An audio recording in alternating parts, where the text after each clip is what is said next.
ఆంధ్రప్రదేశ్లో సాధారణంగా లంపసింగ అనే ఊరు మాత్రమే శీతల వాతావరణానికి ప్రసిద్ధి. అక్కడ కూర్చుని మంచుతో ఆవహించిన ప్రదేశాన్ని చూసే అవకాశం ఉంటుంది. కానీ ఈరోజు లంపసింగిని మించిన అద్భుతాన్ని ప్రకృతి ఆవిష్కరించింది. చల్లటి గాలులు, మంచుతో కూడిన పొరలు, ఆ మధ్యలో నుంచి ఆవిరిలాంటి కాంతులతో ప్రకృతి తన అందాలను సార్వజనీయంగా మార్చింది. మంచు అనేది ప్రకృతికి ఆభరణం. ఇది కేవలం చూడడానికి అందంగా కాకుండా వాతావరణానికి సంబంధించిన కొన్ని రహస్యాలను కూడా బయటికి తీయగలదు.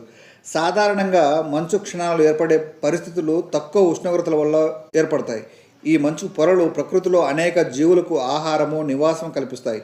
మంచు కప్పబడిన ప్రదేశాలను చూసినప్పుడు మనలో ఓ ప్రకృతి ప్రేమ భావం మేల్కొంటుంది. అలా ఆంధ్రప్రదేశ్ యూట్యూబ్ ఛానల్ ఈ అద్భుత దృశ్యాలను వీడియోలో బంధించింది. ఈ కథనం మంచు ఆవిష్కరణలు గొప్పదనాన్ని తెలియజేస్తూ ప్రకృతిని ప్రేమించడానికి ప్రేరణగా మారింది. ఈ అందమైన దృశ్యాలు కేవలం శీతల వాతావరణం ఉన్న ప్రదేశాల్లో మాత్రమే కాకుండా ప్రకృతి తన అద్భుతాలను ఎప్పుడైనా చూపించగలదని స్పష్టమవుతోంది. అలాంటి అరుదైన సందర్భాల్లో మనం ప్రకృతి అందాలను ఆస్వాదించడం మాత్రమే కాకుండా వాటిని కాపాడుకోవడంలో కూడా మన బాధ్యతను గుర్తుంచుకోవాలి. ఈరోజు మనం చూసిన ఈ మంచు ఆవిష్కరణలు మరెన్నో తరాలకు చూడడానికి మన సహకారం చాలా అవసరం.